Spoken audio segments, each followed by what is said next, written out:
hapon mga kalakbay. Live ulit tayo ngayon sa 102.1 FM Radyo Maria Isabela. Kami po ang inyong mga kalakbay mula sa Diocese ng at kami po ay nagmula sa parokya ni Senyor Apostol Santiago at isa na namang maganda at makabuluhang hapon, lalong-lalo na sa mga lingkod na kabataan ng ating simbahan. Ayan, so ako po si Kalakbay Luis. At ako naman po si Kalakbay Mark. At ako naman po si Kalakbay Baste. At magandang hapon po sa ating lahat. Muli, welcome back mga kabsa at mga kalakbay sa ating muling pagkikita ngayong hapon ito. Makalipas ang mga ilang buwan na hindi tayo nagkita-kita, lubos naman tayong nagagalak dahil nabigyan muli tayo ng pagkakataon na gawin o isagawa itong ating ikabalyero. Ayan, at napakaganda, no? Kasi ang ating pagpasok ay syempre ang tinatawag nating Kwaresma. Napakaganda sapagkat isa ito sa mga bagong season upang tayo ay makapagbahagi ng kung ano man ang mga ginagawa natin sa ating simbahan at ano pa yung mga pwede nating gawin bilang mga kabataan, ano kapatid? Tama ka dyan, Kalakbay. At isa din sa maganda nating pag-usapan at pagnilayan, kung tayo mga kabataan, paano ba natin mas magiging makabuluhan o mas gagawin nating makabuluhan ang ating paggunita at pagre-reflect sa panahon ng Kwaresma na ito or sa English Lenten season. Kuya Edmar? Kaya nga, so ito nga yung tawag na dito, after 2 months muling nakabalik ang ating ikabalyero sa Radio Maria at ito rin yung unang pagkakataon na ako'y makakasama ninyo dito sa Radio Maria. Kaya buong buo at punong-puno ng kagalakan ng aking puso sa hapon na ito. At syempre masasabi natin na welcome Brother Edmar sa ating programa ngayon. At makakasama din po natin si Brother Edmar or si Kalakbay Edmar sa iba pang mga araw na tayo ay magkakaroon ng programa dito sa Radyo Maria. Ayan, binabati rin natin ang lahat ng mga nanonood sa Facebook Live at syempre mga nakikinig sa radyo sa pamamagitan ng 102.1 FM Isabela. Napapakinggan din tayo sa 101.5 FM Cagayan, 95.9 FM Zambales, and 99.7 FM Tarlac.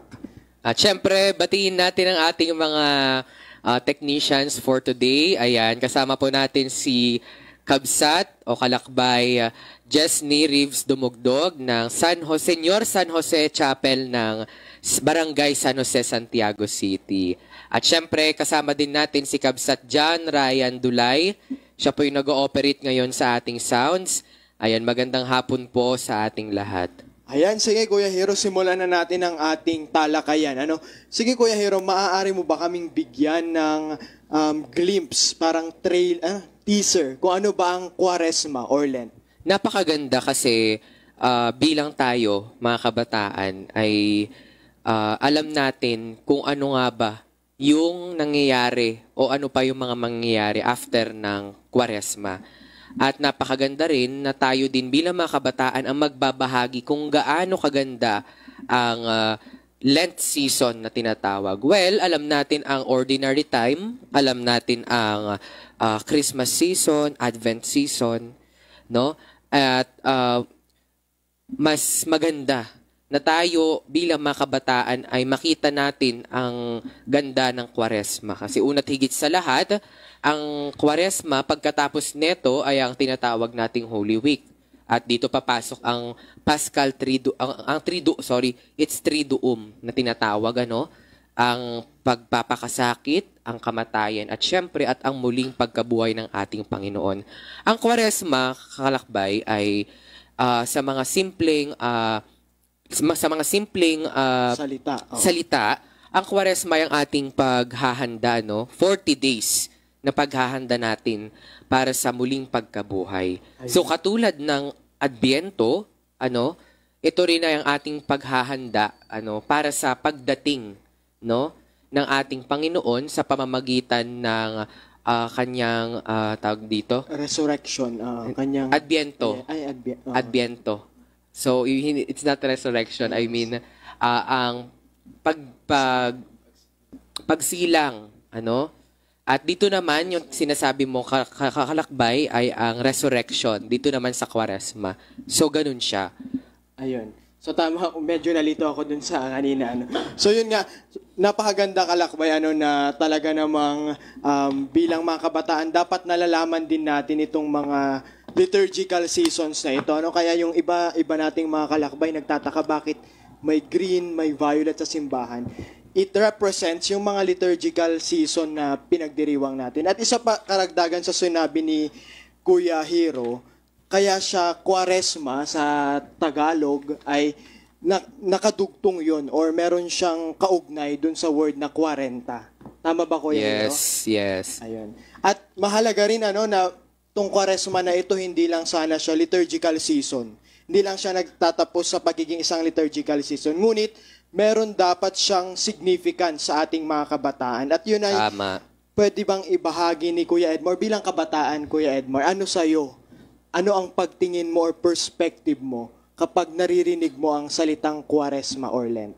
Actually, sa akin, bilang mahal na mahal ko ang Kwaresma, sabi ko nga, mas nag-aalab yung aking pananampalataya sa tuwing dumarating yung panahon ng Kwaresma. Kaya sa tuwing naririnig ko yung Kwaresma, parating na naman yan. Ang lagi lamang pumapasok sa aking isip at sa aking puso ay ang salitang pag-ibig, Kung kahit katulad nga ng sinabi ni Kuya Hiro kanina at ni Kuya Luis, isa itong paghahanda sa muling pagkabuhay ng ating Panginoong Hesus, kung saan ay makikita natin kung paano magmula nung Adbyento, kung paanong pumarito ang ating Panginoon at kung paanong namamasdan natin yung paghihirap na dinanas ng ating Panginoong Hesukristo para sa ating kaligtasan. Kaya sabi ko, sa tuwing narinig ko itong Kwaresma na ito, ay pumapasok yung salitang pag-ibig sa akin, sa kung saan ito ay nagdadala sa ating misyon,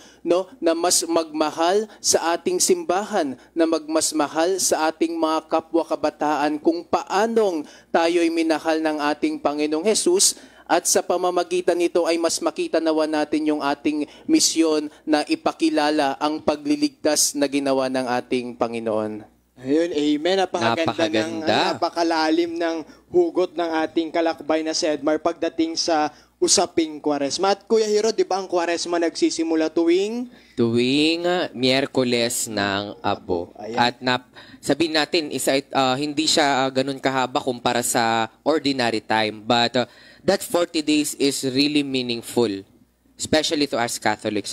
Sabi nga ni Kalakbay Edmar, pag-ibig.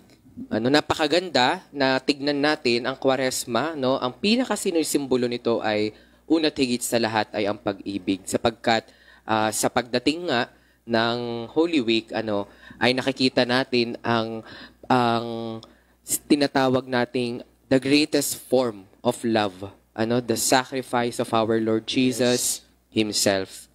Ayun, tama ka dyan, Kuya Hiro. At subukan nga nating balikan nung Miyerkules ng Abo, yung gospel natin noon, ay nagre-remind sa atin ng paano ba tayo maghahanda sa Kwaresma na ito. Alam mo, Kuya Hiro, di ba yearly naririnig naman natin ito? Yes. Merong tatlo. Yung una, yung prayer.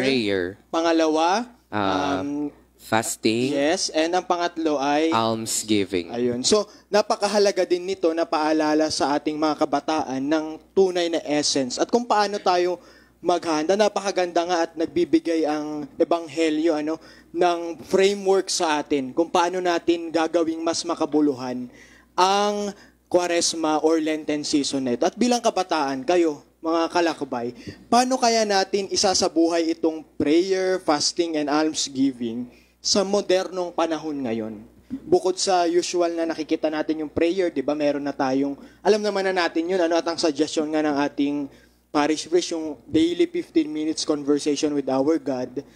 Pero bukod pa ron, sa modernong panahon na kinalalagyan nating mga kabataan ngayon, ano pa kaya bukod dun sa literal na praying na yun?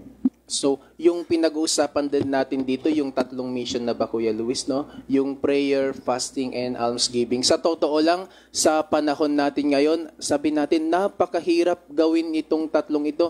Napakahirap panindigan nito sa atin bilang mga kabataang Katoliko ngayon dahil nandito na nga tayo sa modernong panahon. The era of technology. Oh, sabi. era yan. Oh, era of technology, sabi nga nila. So, para sa akin naman, okay, kahit papaano ay nagagawa natin ito. Katulad nga ng sinabi ni Kuya Luis kanina, yung panawagan ng aming parish priest dito sa lungsod ng Santiago, sa parokya ni Apostol Santiago, yung araw-araw na pagbabasa namin ng bagong tipan. Bukod yan, ay meron din yung ginagawa ng ating parish youth ministry dito na mahalagang matularan din ng ating mga kabataan mula sa iba't ibang parokya. Nagsasagawa ang parish youth ministry ng every Friday. Meron silang prayer dun sa Domus Maria na tinatawag namin dito.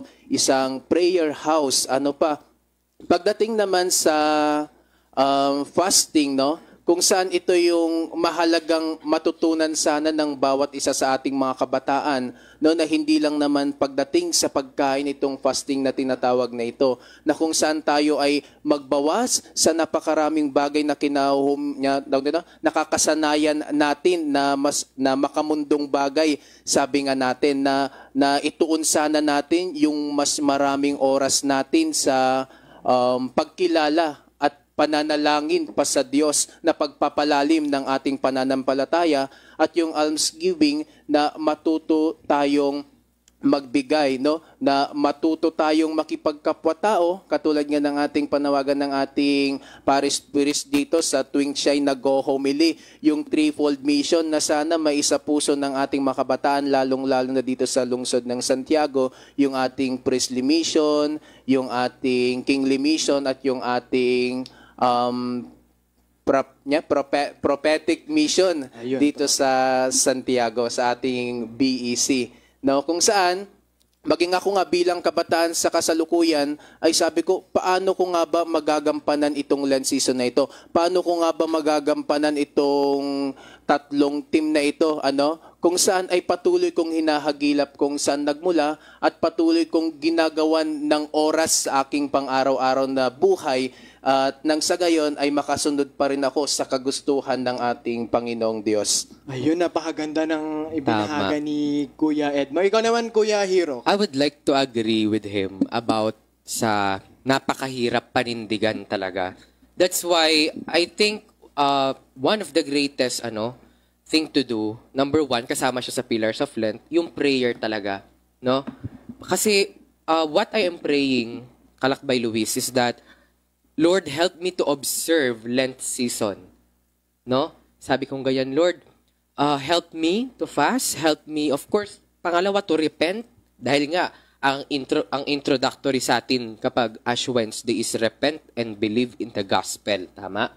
Sabi ko, Lord, help me to repent. Help me to forgive. Something like that. At katulad nga ng sinabi ni Kabsat, Edmar, mahirap siyang panindigan.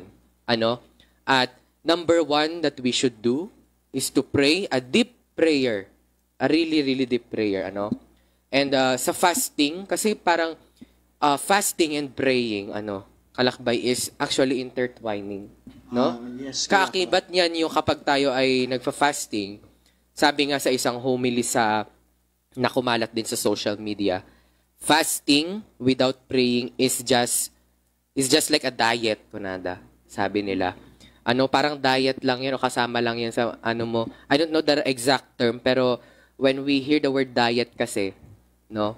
Pero sa iba't ibang mga, ang diet is something to do with the food. Pero tama yon. A fasting without praying is not actually a fasting spiritually. So, kailangan nating maisip yon. Pag nagfa-fasting tayo, are we really fasting just to comply? Or are we really fasting for the Lord? Are we really fasting for our spiritual pagre-renew ng ating spirituality? Are we renewing ourselves to God Himself when we are fasting? At pangatlo, syempre, yung almsgiving. it is just about pagbibigay. Kasi sa almsgiving, ang isa sa mga nakikita natin dito na nagiging problema kadalasan is syempre yung pagpapakitang tao. Kapatid, ano? Tama, lalo na ngayong panahon ng eleksyon. Tama. At syempre, hindi naman natin sinasabi na that you are posting on Facebook. Something like that is nagpapakitang tao tayo. That word pagpapakitang tao is actually a calling for us to assess ourselves when we are doing almsgiving. Are we really doing this wholeheartedly, or are we really doing this just to show people na tayo ay mabait, no? Lent season is really a time for us to assess ourselves spiritually, or are we really doing Lent season in a Christ-centered manner or not? Napakaganda. Amen, partner. Napakaganda ng mga binahagi nyo. Para sa akin naman, ang magandang tignan natin sa yung prayer, fasting, and almsgiving. Napakaganda ng mga binahagi ninyo. Pero sa akin, pagdating sa praying, nasanay kasi tayo na kapag nagdadasal tayo, more on yung supplication, paghingi. Yes. Nagiging, sa totoo lang, minsan ang Diyos nagiging DSW din Tama. sa kakahingi natin. Pero para sa akin lang naman, ang pananaw ko sa pananalangin, ang gusto ng Diyos, hindi lang yung paghingi natin. Though, hindi naman ako Diyos para sabihin hindi ko pa i-grant yung hinihingi. Tama. Pero ang sa tingin kong mas nais ng Diyos sa atin ay makabuo ng relasyon kasama siya. Napakaganda. Hindi lang basta panalangin na kung kailan mo lang gustong magdasal, but more on ngayong Lent, sana mapagtanto natin na yung panalangin na yun, dun sana lumalalim yung relasyon natin sa Diyos. Kasi kung wala tayong malalim na relasyon sa Diyos, isa rin sa mga gospel kapag Lent yung tukso, di ba? Tama, yung first Sunday napakaganda. of Lent yata, tukso, tungkol sa tukso yun. Madali tayong madala ng demonyo sa hindi kaaya-ayang bagay. Kaya yung relationship na yun, sana mapagtibay natin pagdating sa praying. Pagdating naman sa fasting, usually yung fasting yun naman yung palagi nating ginagawa, yung kada Friday may abstinence tayo, and yung fasting natin, 'di ba? Nag-skip tayo ng one meal para yung matitipid sana natin, tutulong natin for almsgiving. Pero sa ating mga kabataan, more than that, mahalaga naman yun, wala namang question yun, dapat maganda rin gawin natin yun bilang bahagi ng sakripisyo natin ngayong Lent. Pero isa siguro sa kailangan din nating i-fast bilang mga kabataan, minsan yung mga pag-aabuso na pagdating sa social media. Tama. Lalo na ngayong eleksyon na ang social media ginagamit hindi para sa impormasyon pero para sa pagpakalat ng fake news na makakasira sa kalaban o di naman kaya kung sino man ang gustong siraan. Siguro isa rin yun sa pwede nating i-fasting, yung makalat nating paggamit ng social media. Baka pwede nga yung Lent bawas-bawasan pagdating sa ating mga kabataan. Though bahagi yan ng freedom of expression, wala namang question yun. Pero ito'y panalangin lang naman at hiling sa ating mga kapwa kabataan na yung paggamit natin ng social media, lalo na ngayong Lent at ngayong mga panahong ito na laganap ang hindi kaaya-ayang mga pangyayari sa social media, gamitin natin ang Lent para subukan din nating mag-fast sa misinformation at abuse ng paggamit natin sa social media. Wow, that is very timely, Kalakbay Luis, Kasi one of the ways of kaaway o kaaway na tinatawag natin just to promote various sins right now on this modern world is of course the social media itself. Yes, tama. There's nothing wrong with using social media, mga kalakbay, kasi social media is of course our parameter of also in spreading the gospel. Yes, itself, tama ka dyan, partner. in spreading the good news or how we evangelize, kasi nagagamit din naman natin siya.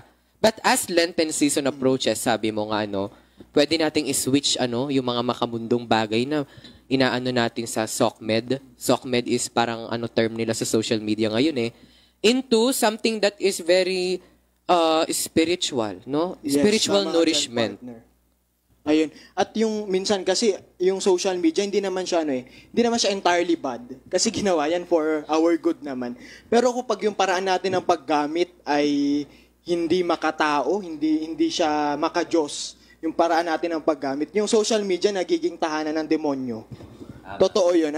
Yung social media nagiging platform ng tukso ng hindi magandang gawain kung mali ang paggamit natin. Tama. Pero kung tama ang paggamit natin ng social media, lalo na sa ating mga kabataan at sa mga gumagamit din na iba, siguro magiging beneficial siya sa nakararami. Katulad na lamang nung pandemic, 'di ba? Sa social media naman tayo umasa. Kaya Everything in social yung positive media. na paggamit ng social media. Pero minsan kapag hindi natin alam yung limitation natin, hindi natin alam yung maaaring maging dulot ng mga ginagawa natin, napapahamak yung paggamit natin. At pangatlo, partner, yung sa ating almsgiving, napakaganda nung almsgiving, yung natitipid mo sa fasting mo, yung usual fasting natin, na itutulong mo sa almsgiving. Pero pagdating sa perspective ng mga kabataan, lalo na yung mga kapwa natin kabataan na medyo kapos din naman sa kakayan, siguro pwede nating maging almsgiving sa ating kapwa kabataan, yung matuto tayong makinig, lalo na doon sa mga kabataan nating alam nating may pinagdadaanan. Kasi ngayon, usaping sa kasalukuyang panahon, sa modernong panahon, yung partner, yung mental health na tinatawag. Yes. Yung pakikinig mo sa kanya sa panahong kanyang nasa pagdurusa siya sa problema niyang mabigat at wala siyang mapagsabihan. Yun, magandang alms yun. Magandang tulong yun sa ating mga kapwa kabataan. Lalo na sa ating mga kaibigan, sa ating mga kapamilya, na maaari nakikita mong masaya, pero deep inside meron pala siyang pinagdadaanan. Tama ba, mga kalakbay? Actually, I would like to reiterate that or to agree on that when it comes to mental health na tinatawag. Actually, the church is sometimes nagsisimba tayo para ma-relax, at the same time para magkaroon ng conversation with God. And sometimes nakaliligtaan natin yung mental health ng mga kasama natin, their life psychologically. And tayo bilang mga tao ng simbahan, there are people that sometimes na hindi nila nafe-feel yung presence ni God sa kanilang mga buhay-buhay. And our mission, especially this Lenten season, is that we will be the one who will let them feel that God is with them. Tayo bilang mga kasama nila sa simbahan, may they see the face of Jesus within us, something like that. Amen. So napakagandang almsgiving nun, kapatid, at that is a very good example. At it's very timely, actually, it's timely. At ma-realize din natin that mental health really matters, especially to the young people. Oh, tama ka dyan, partner. Si Kuya Edmar mukhang may idadagdag.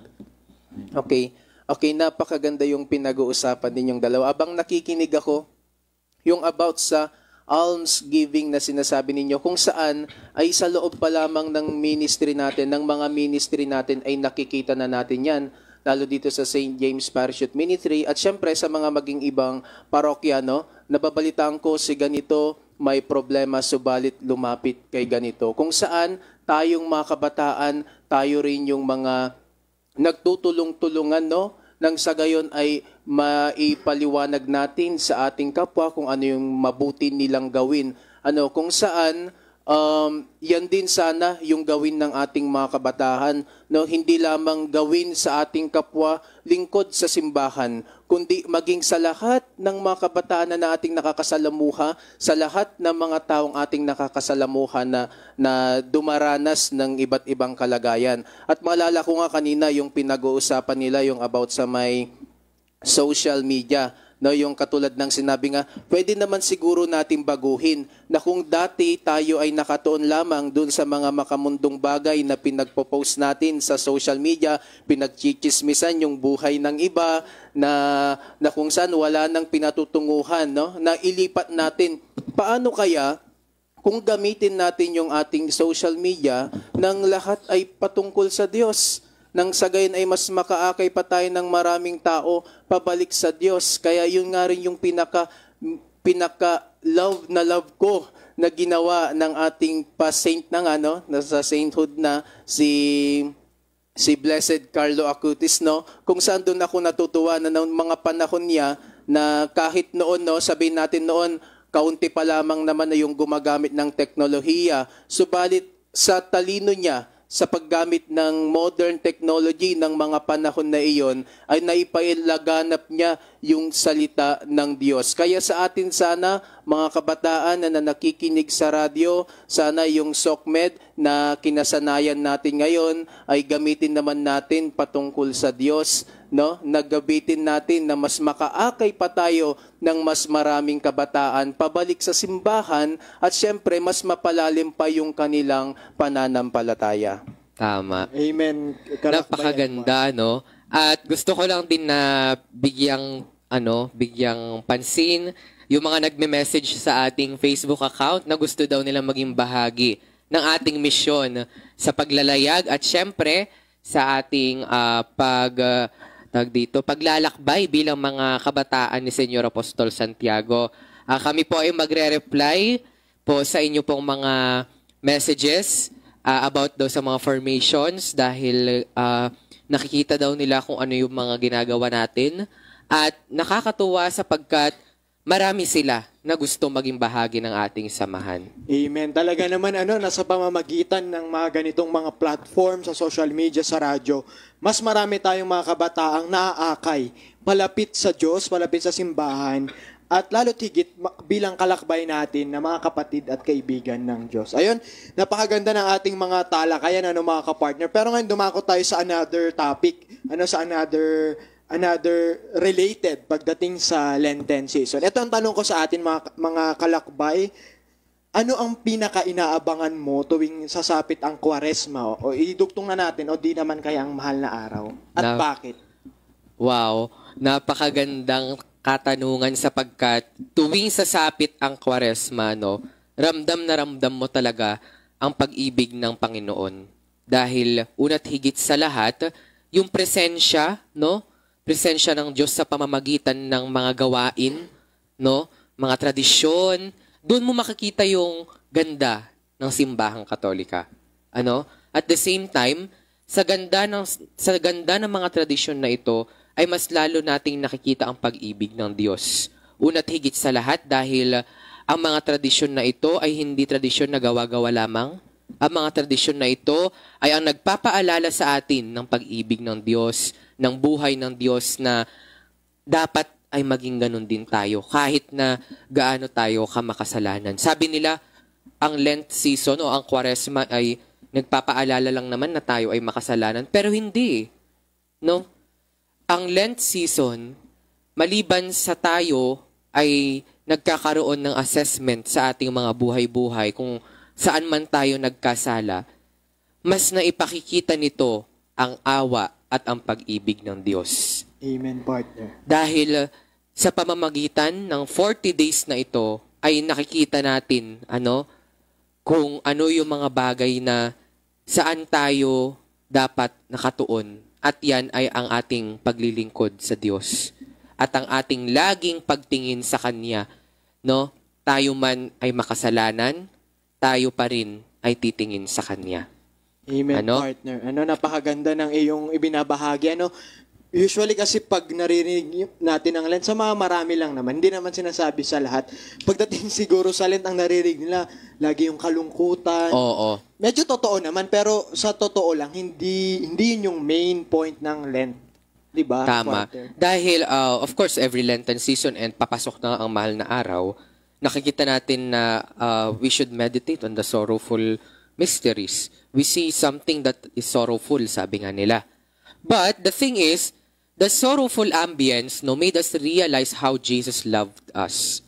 The sorrowful ambience of Lenten season has something to do with God's love. Yun ang dapat nating tatandaan, lagi. Tayo ay nagdudusa, tayo ay nalulungkot kasama ng Diyos, at kapag nakikita natin ang kalungkutan na yan, pag nagkakaroon tayo ng meditations about that is, we realize how Jesus really loved us. Amen. Napakaganda, partner. Nang binahagi ni Kalakbay Hero, talagang makabagbag damdamin ang kanyang mensahe. Ikaw naman, Kalakbay Edmar, ano ang pinaka-inaabangan mo? Pwedeng activity yan, pwedeng tradition yan, o di naman kaya message ng Lent or Kwaresma para sa'yo? Alam mo, Kuya Luis, Kalakbay Luis, sa tuwing sumasapit yung Kwaresma, nagbibiroan kami ng mga klasiko. Sabi, kasi karamihan sa amin ay mga kalahati. Sa amin ay mga Katoliko. Sa kanila, sabi nila, oh, Kwaresma na naman, mamamatay na naman ang Panginoong Jesus. Kung sana'y hindi po, Tama. kung sana'y inaalala lang natin na minsan ang Panginoon ay naparito at nagsakripisyo dahilan lang sa atin. Pagdating naman sa sinasabi ni Kuya Luis, yung pinananabikan natin sa tuwing papasok yung panahon ng Kwaresma. Ako kasi, ay galing po ko sa BEC Balintocatok dito sa aming parokya, dito sa Santiago City, kung saan every Lent season, ito yung aking pinananabikan na maganap. Every Friday of Lent sa Barangay Balintocatok ay aming ginagawa yung Station of the Cross. Per purok namin yung ginagawa, kung saan yung purpose nan ay maipakita namin sa aming mga kabaranggayan, ito pala yung nangyari sa Panginoong Jesus, ganito palang ginawa ng ating Panginoong Jesus na nagpakasakit, na namatay, ipinako sa krus, namatay, inilibing, at muling nabuhay para tayo'y magkaroon ng buhay na walang hanggan. Kung saan yung Lent season na iyan, ayan din yung nakakatulong sa amin upang mas mabuksan ang isipan ng aming mga kabaranggayan at mas maakay pa yung aming mga kabaranggayan, mabuksan yung kanilang isipan na, ito nga, totoo pala, ito ang ating Panginoong Hesus na minsan na nating nakasalo, na ito yung ating Panginoong Hesus na minsan na nating nakasama, na hindi lang pala ako yung nagdurusa, na hindi lang pala ako yung nasasaktan, kundi yung Panginoong ko noon ay naranasan din yan, nayurakan ka dyan, nahampasin ka dyan, mas masakit yung pinagdaanan ng ating Panginoong Hesus. Kaya minsan nga, maalala ko 2022, yung aming Station of the Cross din noon, kasi yearly namin yung ginagawa, may isang kabataan na sa ngayon ay wala na siya sa paglilingkod. Di naman siya pumanaw naman. Yan, nawala na siya, na hindi na natin kasama, pero napakaganda yung sinabi niya sa akin noon, Kuya, napakaganda yung ginagawa natin kasi nakikita ko yung pag-ibig na inialay ng Diyos para sa akin, na siya handang masaktan dahilan lang sa akin. Sino ba ako, Kuya? Napakaganda ng Station of the Cross na ito. At bukod pa dyan, sa Station of the Cross na yan, ang pinananabikan din natin ay yung ating mga pabasa. Dahil kalat-kalat ang ating mga pabasa, nagpapaalala rin ng pagsasakripisyo, ng pagpapakasakit ng ating Panginoong Hesus, nang sa gayon ay ating makamtan ang buhay na walang hanggan. Amen. Napakaganda naman ang mga ibinahagi ni Kuya Edmar, ni Kalakbay Edmar. Yung mga tradition na yan, hindi lang siya tradition actually, but devotion na yan, Tama. ay patotoo na tayo bilang mga kabataan, ina-acknowledge pa rin natin yung mga sinauna bang tamang term, or Tama. mga tradition ng mga unang panahon na naisalin sa atin hanggang sa kasalukuyan. At nakakagalak kapag may mga nakikita kang kabataan na nandyan sa Station of the Cross, nandun sa Triduum, nandun sa mga pabasa, makikita mo na may pag-asa pa sa susunod na henerasyon. At nung mga inalagaang debosyon at tradisyon ng ating mga sinaunang lolo at lola ay hindi ko nakikinitang matatapos. Tama. Bagkus magpapatuloy at masayabong sa tulong ng ating mga kapwa-kabataan na maglilingkod at magmamahal sa ating inang simbahan at sa Panginoon, syempre. Napakaganda, Hindi ito matatapos, kapatid. At syempre, kunin natin ang pagkakataon ito upang akayin ng mga kabataan.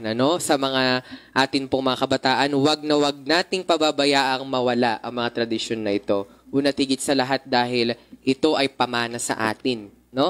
Hindi lang ng mga lolo at lola na sinabi mo, kapatid, kundi maging ng ating simbahan. Amen. Napakaganda. Una, bigyan natin ng pansin yung pabasa na lamang. The way we sing, the way we chant, we foretell the life of Jesus through pabasa, yung pabasa ng pasyon na tinatawag. Ang gandang pagnilayan na inaawit natin. inaawit natin ang buhay ng Panginoon, inaawit natin ang kanyang pamamaraan kung paano tayo iniligtas.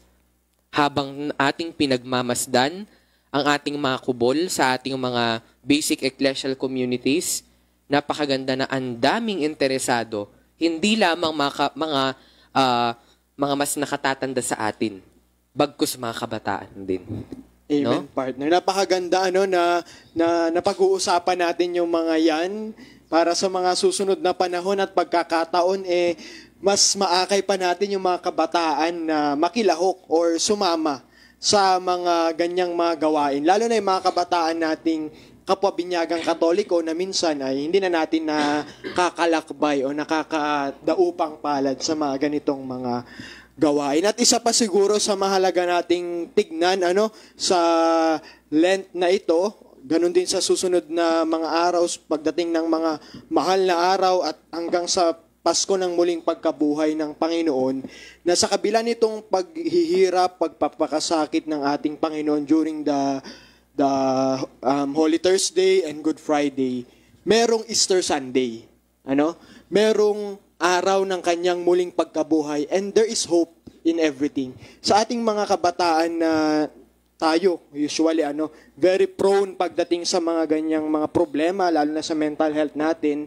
Yung iba may mga usapin pagdating sa family. Sana ang Pasko ng muling pagkabuhay ng ating Panginoon na pinaghahandaan natin sa pamamagitan ng Kwaresma ay magpaalala na mayroong pag-asa. Mayroong pag-asa sa gitna ng kawalan, mayroong pag-asa sa gitna ng pagsasakripisyo, mayroong pag-asa sa gitna ng kalungkutan at pagdadalamhati. Kaya nga napakaganda rin ng 2025 ay Jubilee Year of Hope. Tama. We are all Pilgrims of Hope. At napakaganda dahil nga nakikinita natin na ang Lent season reminds us also that there is always hope, kapatid. At iyon ay isa rin sa nakikita natin na pagmamahal ng Panginoon sa atin. Yun ang isa sa mga lagi nating tatandaan, that hope is the sign of love of Jesus in humanity. Amen, partner. At dahil dyan, we are very hopeful din na siguro maganda rin na anyayahan natin yung mga kapwa-kabataan natin, lalo na dito sa ating mahal na lungsod, sa ating parokya ni Senyor Apostol Santiago, sa mga may talent dyan sa pag-arte, baka pwede ho kayong makasama sa aming paghahanda sa Senakulo. Ganon din yung mga bukas palad na magbahagi ng kanilang mga kagamitan, mga kanilang mga tulong, para mas mapaghandaan natin ang ating pinaghahandaang Senakulo, directed by Hero and Friends na yung ating ng Parish Youth Ministry. Yes, tama. At syempre, alam naman natin na tuwing mahal na araw, napakarami nating mga inihahandang activities. At syempre, paanyayan na lamang din po sa lahat. Bukas po ay magkakaroon tayo ng Parish Lenten Recollection sa atin pong parokya. At open to all ito, Yes. Open to all. At bukas po ang ating simbahan sa mga nais na dumalo sa ating Parish Lenten Recollection. Ito po ay magaganap sa oras na 1:00 hanggang 3:00, 3:15 p.m. 1 to 3:15 p.m. po sa ating St. James the Apostle Parish Church. At yun, meron tayong inimbitahan na facilitator, Lenten facilitator para sa nasabing Parish Lenten Recollection. So inanyayahan po namin ang lahat ng mga Katolikong taga Santiago at siguro yung mga taga-ibang karatig bayan din natin na nais Tama. na maki-recollection bukas, Linggo, March 23, 1:00 hanggang 3:15 p.m. Ayan. At syempre ay ang isa sa mga atin pong programa ng ating minamahal na parokya ay ang pagdating ng Nuestro Padre Jesus Nazareno ng Quiapo. Ito po ay magaganap sa 27 ng Marso, March 27 po, yan po ay araw ng Huwebes. At ang pagdating po ay sa ganap na 9 ng umaga, 9:30 mga kapatid. 9:30 a.m. ang pagdating, ang ating pagsalubong sa kanyang imahe. At magkakaroon din po tayo ng banal na misa ng 12:15 p.m. at misa din po ng 5:30 p.m. Oo. At mananatili siya hanggang sa March 28, ano? Sa March 28 naman, Biyernes, kapiling pa rin natin ang imahe ng Nuestro Padre Jesus Nazareno mula sa Quiapo. 6 a.m. po ay misa natin. 12:15 p.m. o 12:15 ng tanghali ay misa ulit po natin. At 5:30 p.m. meron po tayong misa. At after po ng misa ay magkakaroon tayo ng prosesyon. Wow, napakaganda. Sapagkat ang imahe ng Nuestro Padre Jesus Nazareno, kung ating titignan, ay hawak niya ang krus, no? It reminds us again, no, of the Lenten season, no, that we, followers of Christ, should carry our crosses too. Amen. Ayun, si Kuya Edmar, mukhang mayroong mga idadagdag pa. Wala naman akong may idadagdag, mga kapatid. Ang tanging magiging panawagan na lang natin sa mga nakikinig sa atin, sa ating live at sa ating radyo, na sana ay ipagdasal nyo po ang mga kabataan dito sa parish of St. James the Apostle, lalo na't ito po yung katulad nga ng nabanggit ni Kuya Luis kanina, nananawagan na siya ng mga may talent sa pag-arte, sapagkat sa mahabang panahon ay ngayon lang ulit magkakaroon ng senakulo dito sa lungsod ng Santiago, dito po sa parokya ni Apostol Santiago. Kaya sana ay ipagdasal po natin na maging matagumpay itong activity na ito na pangungunahan ng mga kabataan, at gayon din yung ating mga ibang activities pa katulad niyang sinabi nila, okay, yung ating Parish Lenten Recollection, yung ating pagdating ni Nuestro Padre Jesus Nazareno, na sana tulungan po ninyo kaming magdasal na maging successful po ang mga activities sa loob ng Lenten season na ito. Yes, napakaganda. At syempre, dagdag ko na rin po, sa pangunguna po ng St. James Parish Youth Ministry, ay ang atin pong Lenten exhibit na magaganap po sa unang linggo ng Abril.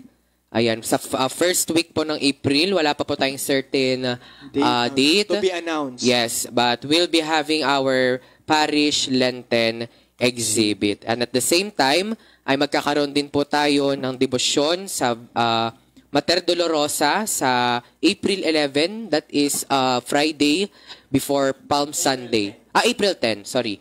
That is Friday before the Palm Sunday. Tinatawag po natin itong Biyernes Dolores. At magkakaroon po tayo ng chaplet to the Seven Sorrows of Mary. Ayun. At dagdag mga pabatid po lamang, ito po ay ang atin pong Daan ng Krus. Yes. Na magiging live din po dito sa ating radyo.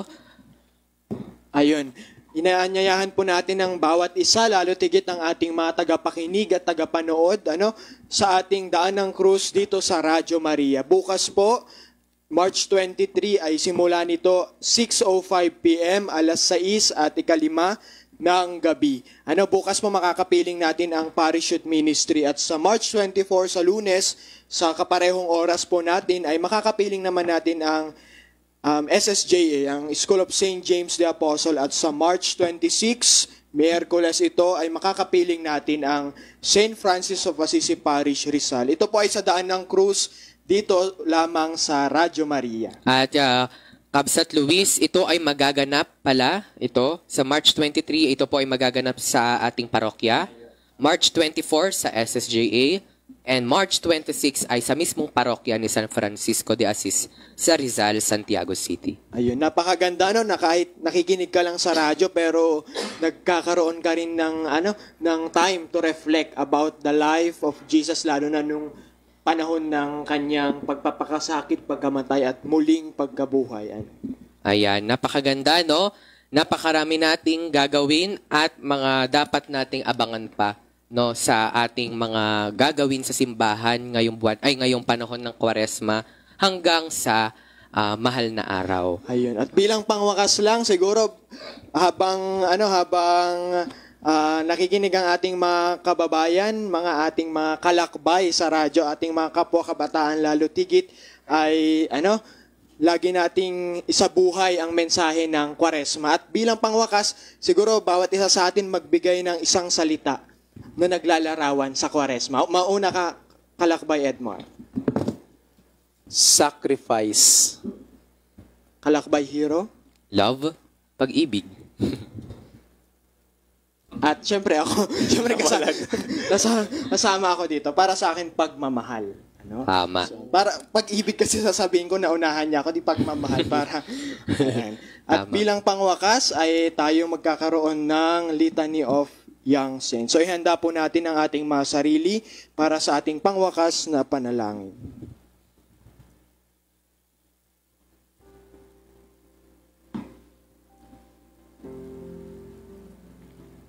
Atin pong ibaling ang ating mga sarili sa ating pagdarasal.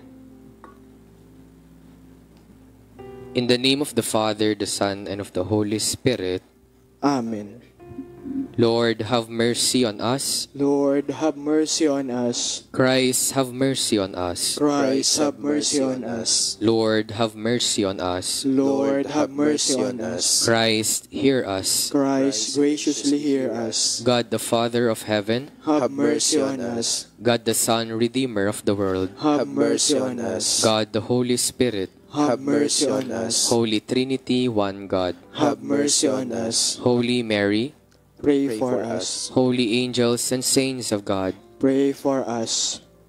Saint Dominic Savio, youthful model of purity, Pray for us. Saint Maria Goretti, martyr of chastity, Pray for us. Saint Therese of Lisieux, childlike in trust and love, Pray for us. San Jose Sanchez del Rio, fearless in faith, Pray for us. Saint Catherine Caquita, lily of the Mohawks, Pray for us. Saint Pierre Giorgio Frassati, lover of the poor, Pray for us. Saint Tarcisius, devoted to the Holy Eucharist, Pray for us. Saint Aloysius Gonzaga, patron of youth, Pray for us. Saint Bernadette Subiru, visionary of Lords, Pray for us. Saint Gabriel of Our Lady of Sorrows, faithful in suffering, Pray for us. Saint Stanislaus Kostka, ardent in devotion, Pray for us. Blessed Carlo Acutis, apostle of the Holy Eucharist, Pray for us. Blessed Chiara Badano, regent with joy, Pray for us. Blessed Jose Gregorio Hernandez, healer of the sick, Pray for us. Blessed Laura Vicuña, victim of love and sacrifice, Pray for us. Blessed Seferino Namuncura, humble servant of God, Pray for us. Venerable Antonieta Mayo, child of deep faith, Pray for us. Venerable Mateo Farina,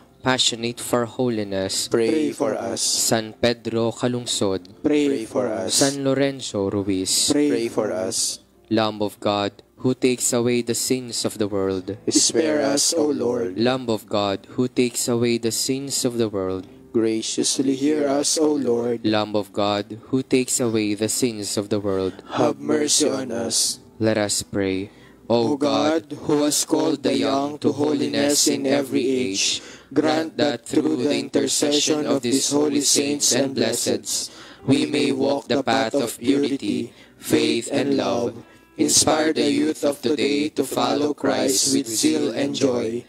We ask this through Christ our Lord. Amen.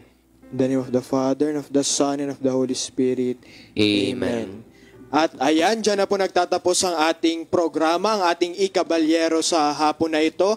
At maraming salamat po sa lahat ng ating mga tagapakinig sa 102.1 FM Isabela, 101.5 FM Cagayan, 99.7 FM Tarlac at 95.9 FM Zambales. Maraming salamat din po sa ating mga tagapanood sa iba't iba nating Facebook page, sa Radyo Maria Philippines, sa St. James the Apostle Parish, sa St. James Parish Youth Ministry. At maraming salamat po sa inyong paglalakbay. Muli po namin kayong makakasama sa 4th Saturday sa susunod na mga buwan. At muli po, magandang hapon sa ating lahat at ito po ang Ikabalyero.